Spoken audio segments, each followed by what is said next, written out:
tenemos el texto y recordando esta última parte del verso 10, donde dice que Demas lo ha desamparado por una razón. ¿Por qué? ¿Qué? Porque amó a este mundo. ¿Pero qué hizo como resultado de esto? Porque el amor, hermanos, siempre tiene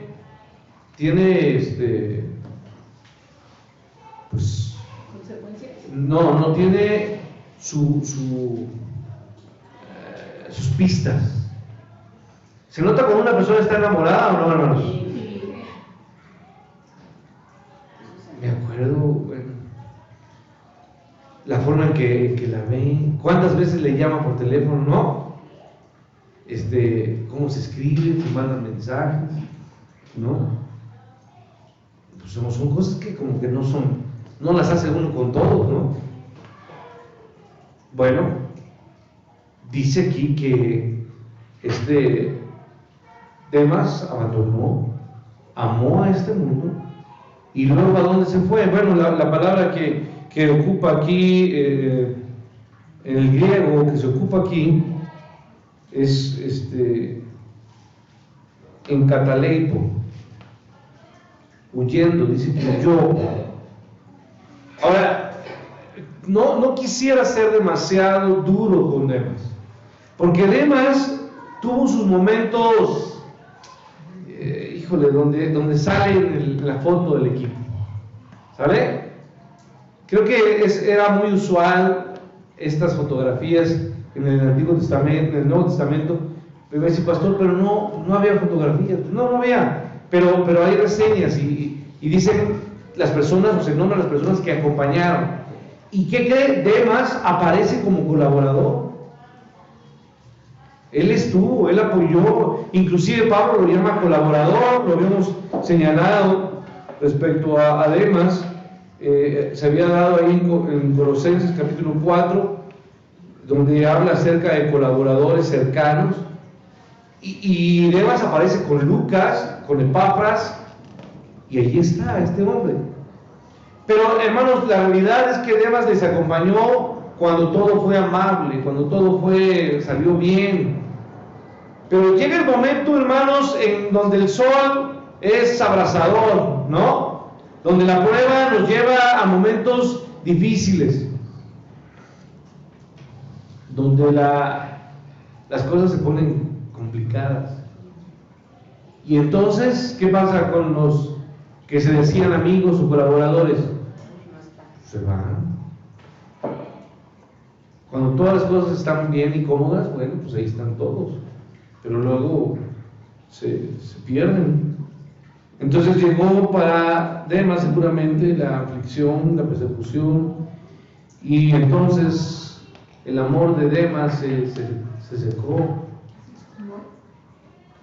y como la planta aquella que cayó en esa tierra de pedregales o de espinas, ¿no?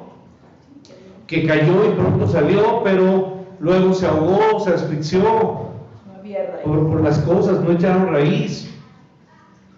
Y bueno, aquí el texto, fíjese, este verbo que se ocupa, repito, en el griego original, en este versículo, dice se ha ido. El verbo es ir, ¿no? Ido. Ido no de que anda trastornado, no, de que se fue. Aquí este verbo es un verbo fuerte, significa abandonar completamente, dejar desamparado en una situación difícil, dura. Lo abandonó. Como ese que está descrito allá en Lucas, que lo veíamos el mes pasado, pasó ¿de qué? De largo. Cuando la situación de esa persona era difícil o no, y sin embargo no hizo nada. Como decimos en nosotros, ¿verdad? Abandonaron el barco, ¿no? En cuanto vieron que el barco le empezó a caer agua, empezó a hundirse, abandonaron. ¿Sí? Y tal vez aquí es importante referir que el sacrificar muchas comodidades que se tienen, incluyendo inclusive a veces la propia pérdida de la libertad, porque Pablo en sus viajes o cuando salió a servir a Dios y a predicar, ¿le fue bien siempre en todos los lugares o no? ¿Lo recibieron con bien en todos los lugares donde fue? No. Sabemos que él fue lapidado, ¿cierto o no? En algún momento inclusive se pensó que había muerto. ¿Fue azotado o no? ¿Fue encarcelado? También. Y esto, pues a este Demas, ¿qué? Pues ya no le gustó. El precio era demasiado caro. Y por eso la advertencia de la palabra de Dios, y se les dice aquí, hermanos, a ver, ustedes quieren ser mis hijos, ser mis discípulos, ustedes quieren seguirme, y la Biblia dice, ustedes tienen que aprender matemáticas, ustedes tienen que hacer números, porque nadie se avienta a hacer una construcción sin ver qué, pues lo que va a costar, o nadie dice me voy a la batalla cuando ve que el otro ejército son 10,000 y él solamente tiene 1,000, ¿a poco se va a aventar usted?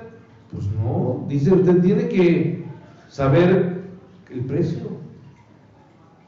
Y el precio aquí, hermanos, de servir al Señor es alto. Entonces, el precio era fue demasiado alto para Demas. Demas fue discípulo, sí, fue seguidor, sí, fue colaborador, sí, en las buenas, cuando todo fue bueno, pero nunca consideró el costo del compromiso, de un compromiso genuino con Cristo. Tal vez quería satisfacer la emoción del orgullo de haber sido parte de aquellos primeros viajes y primeras veces de salidas de Pablo, porque era una causa noble, cuando las exigencias no eran demasiado altas o grandes. Pero cuando implicó un costo más alto, simplemente, ¿qué hizo Demas? Si saben contar, ¿qué? No, cuenten conmigo. Entonces, quizá fue esto. Ahora, no tenemos una razón realmente sólida de por qué se fue a Tesalónica. Podemos creer que seguramente allá era un lugar seguro para él. Tal vez allí vivía. Filemón, en Filemón 4 vemos que podría ser una posibilidad. A ver, vamos rápidamente a Filemón 4, ¿lo tiene usted? Si me acompaña.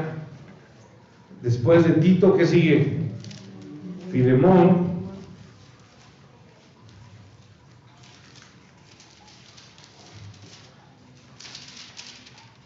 Estamos a unas páginas de después de la segunda carta de Timoteo viene Tito y luego viene Filemón. Filemón no tiene capítulos igual que Judas y solamente nos dice el versículo 4: doy gracias a mi Dios siempre haciendo memoria de ti en mis oraciones, hablando de Filemón, porque oigo del amor y de la fe que tienes en el Señor y con todos los santos, para que la participación de tu fe sea eficaz en el pleno conocimiento de todo el bien que hay en vosotros en orden a Cristo Jesús. Bueno, aquí solamente podemos ver que había esta disponibilidad o disposición de Filemón y ese amor de cuidar, y Filemón estaba en Tesalónica, entonces no sabemos si quizá huye allá también para ver a Filemón, porque Filemón había mostrado su amor, y es probablemente que allí había otros creyentes en persecución, y Tesalónica quizá fue una respuesta a un refugio seguro para Demas.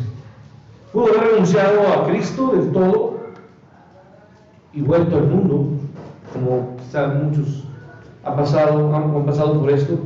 Cualquiera que fuera el caso, lo que sí es importante, ¿cuál fue el efecto que Demas causó en Pablo? ¿Cuál fue? La vida de este hombre fue de bendición para Pablo. En este momento de dificultad, de soledad de Pablo, el recordar a Demas le animó, le llenó de alegría. Esta persona de Demas, acordarse de cómo actuó Demas, no. Hermanos, por eso yo hace un rato oraba, porque usted y yo tenemos que ser ejemplos a quién, a otros. Y hay personas que el día de hoy nos están necesitando que usted tome un teléfono y le llame, y le salude, y le diga cómo está, y le pregunte, y si puede le visite, porque no es lo mismo hablar por teléfono que tener a la persona, ¿sí o no?, enfrente. Y si le invita pues un cafecito con una conchita, pues todavía cae mejor, ¿no? Hermanos, mostrar el amor o el afecto fraternal cambia.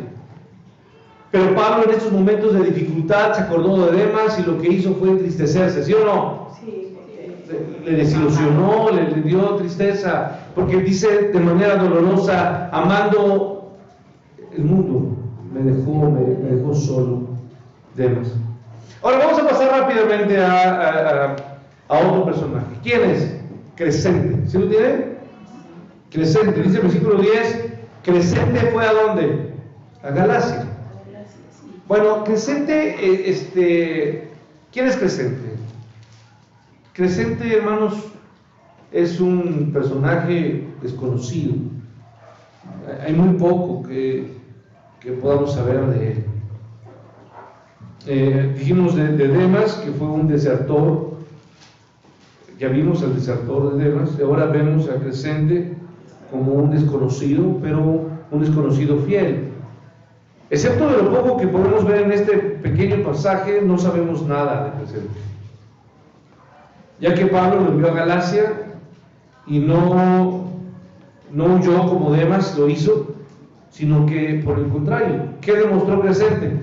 Ser un siervo que fiel y confiable.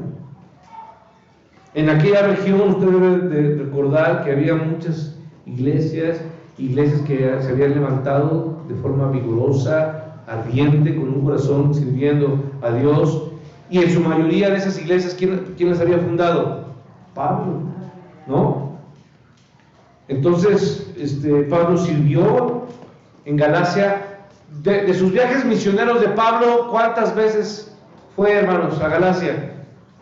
A ver rápidamente todos los que saben de completa los viajes misioneros de Pablo. ¿Cuántos viajes misioneros de Pablo fue? ¿Cuántos viajes? 3. Y en esos 3 viajes, ¿cuántas veces fue a Galacia? ¿Cuántas? 3 veces.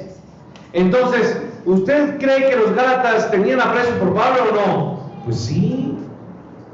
Pablo en sus 3 viajes los fue a visitar. Entonces Pablo fue en sus 3 viajes, estuvo con ellos, mostró amor por ellos, y finalmente, hermanos, cuando uno muestra amor con alguien, las otras personas también muestran amor con ¿quién? Con uno. Dale gracia, pues recibiste ¿de qué? De gracia. Y entonces, Pablo, al ver que era una iglesia querida, los Gálatas, ¿a quién envió? ¿A quién enviaría Pablo? ¿A cualquier hombre, hermanos? No, a una persona bastante fiel, confiable. Y entonces por eso Crescente, ¿a dónde se fue? A Galacia. ¿Sí? Entonces él se fue como un hombre de absoluta confianza de Pablo. Entonces, ¿qué podemos decir de Crescente? Con lo poco que podemos ver aquí. Bueno, que él fue un hombre dedicado, sí. Y un hombre dedicado se va a iglesias como dedicadas. ¿Sí? Formó parte Crescente de muchos hombres y mujeres fieles, en gran mayoría conocidos para la iglesia, lo que le llamamos nosotros iglesia primitiva. Cuando decimos iglesia primitiva no me refiero a a nativos, ¿no, hermanos? Hablamos de iglesia primitiva a la iglesia naciente, a las primeras iglesias de la historia bíblica y de la historia universal, ¿sí? Entonces, Crescente fue un hombre, como muchos de ese tiempo, del neotestamentario, hombre fiel, como mujeres fieles, de la iglesia naciente, pero que para nosotros Crescente fue un perfecto, ¿qué, hermanos? Desconocido. Pero para ellos, Crescente fue un hombre muy conocido, un hombre fiel, y nosotros no sabemos mucho. Aún así, hermanos, la vida y la obra de Crescente fue un libro abierto para nuestro Señor, y podemos estar seguros de que Crescente en el cielo, hermanos, recibió una recompensa hermosa. Además de que obviamente Pablo le ha de haber dado muchas gracias porque sirvió fielmente, amorosamente, y apoyó a la iglesia naciente del Nuevo Testamento.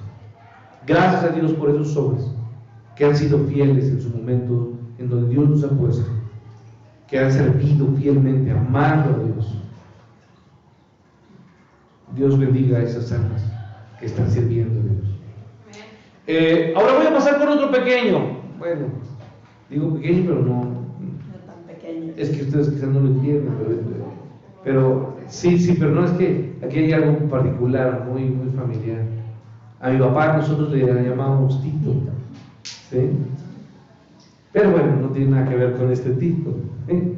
Bueno, Tito, ¿quién fue? Bueno, Tito sí fue conocido, no como Crescente.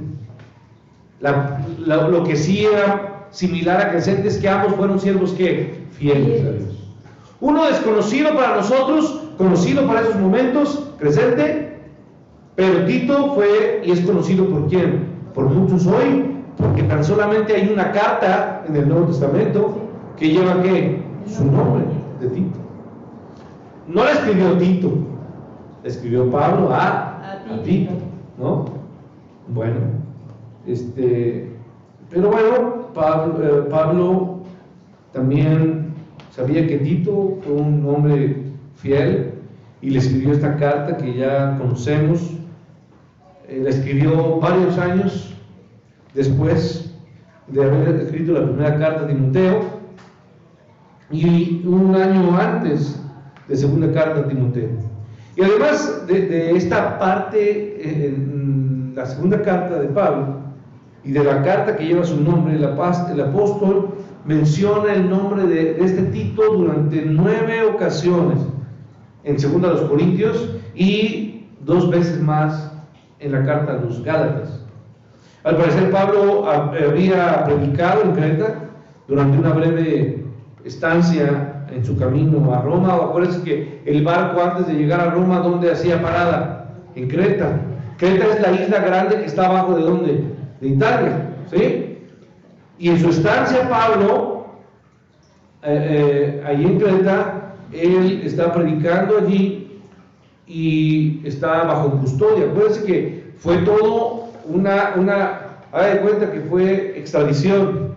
Se lo llevaron a Pablo y en este recorrido bajo custodia, en aquella ocasión, dejó a Tito, su verdadero hijo en la fe, como lo narramos y lo podemos ver. Vaya, por favor, acompáñame a Tito, capítulo 1, la carta.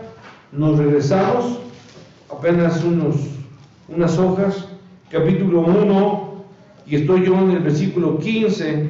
Si usted me puede seguir, dice: todas las cosas son puras para los puros, mas para los contaminados e incrédulos, dice, nada es puro, pues hasta ahora, hasta su mente y su conciencia están ¿qué?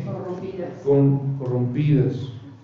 Pero ahora me acompaña a Tito 1:5, dice: por esta causa te dejé ¿en dónde? En Creta. Entonces, Tito había acompañado a Pablo, pero ¿dónde lo deja? En Creta, allí, para que acabases de poner en orden lo que faltaba, y construyeses ancianos en cada ciudad como yo te ordené. Entonces, ¿qué era Tito, hermanos? Tito era un arquitecto. No es que sepan, no era así, pero sí era un hombre que Dios ocupó para construir lo más maravilloso que usted y yo tenemos que construir y edificar, que es que, hermanos, la iglesia de Cristo. ¿Para qué, hermanos, Dios nos ha dado dones? ¿Para qué? Para edificar la iglesia. ¿Para qué nos reunimos, hermanos, cada domingo? Para ser edificados y sobreedificados en el poder de su palabra y en su espíritu. ¿Sí o no, hermanos? Para eso nos unimos. Para edificarnos en la fe de Cristo, para afirmar nuestra fe.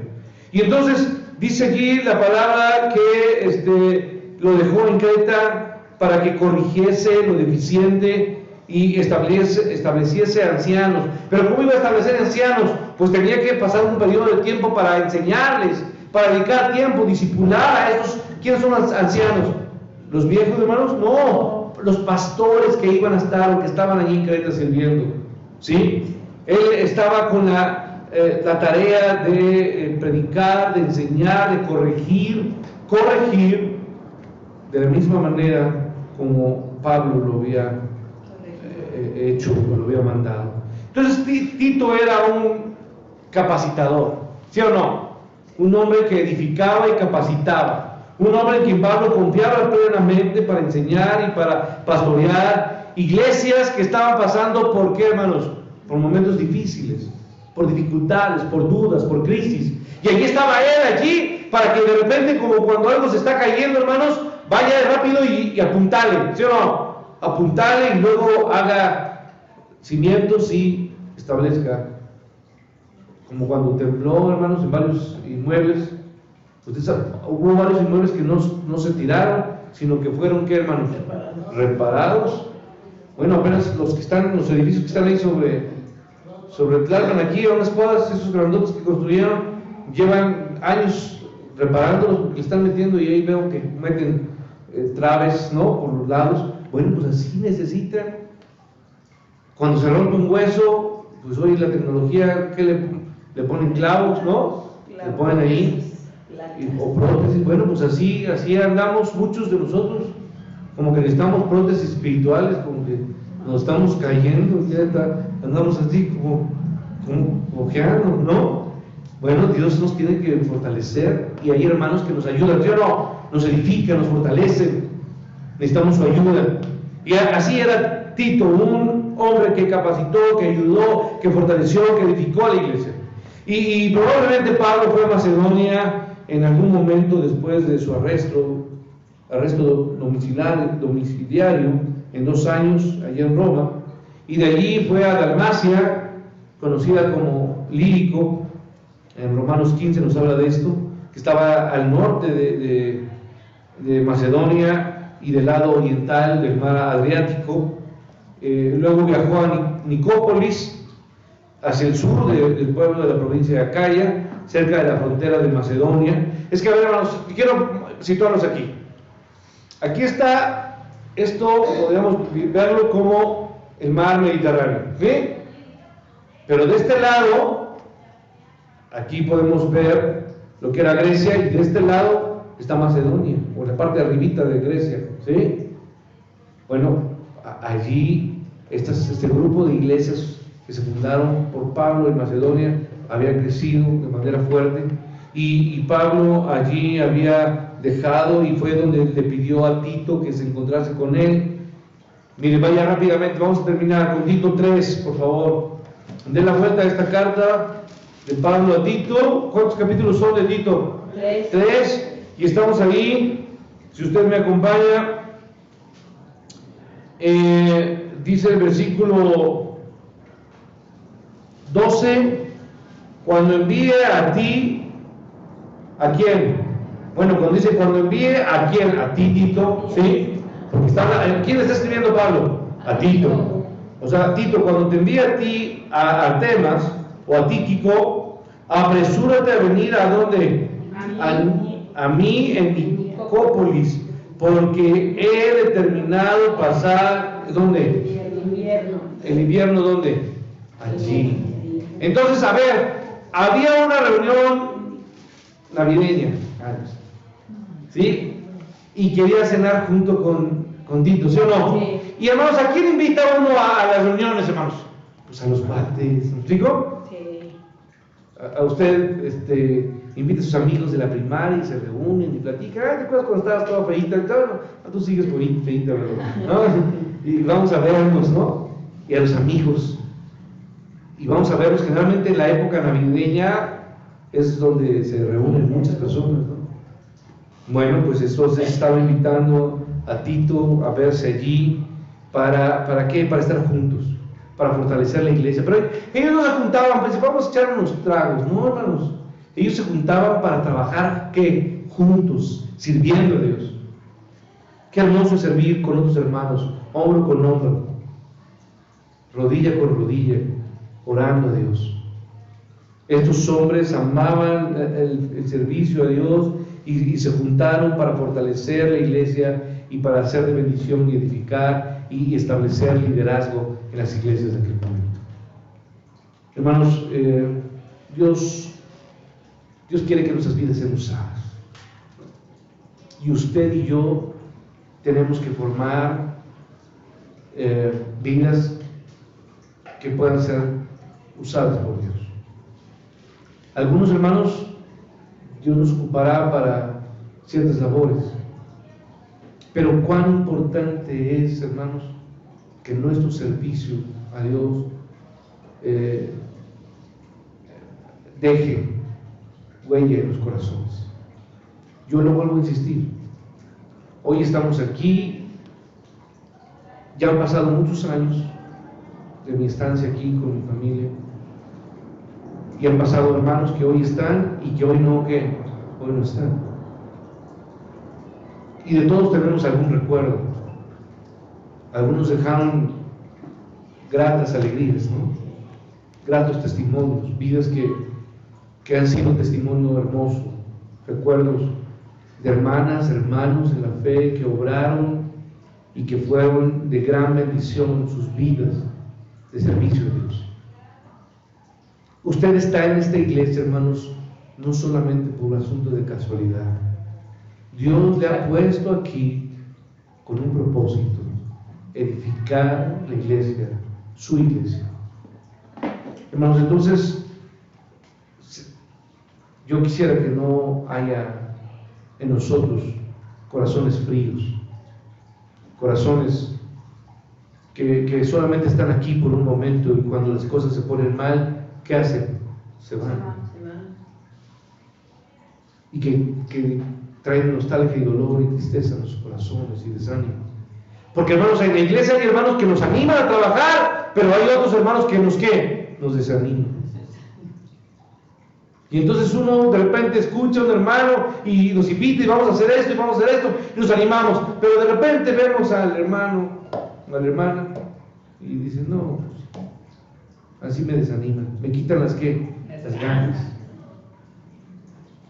Hermanos, tenemos que servir a Dios.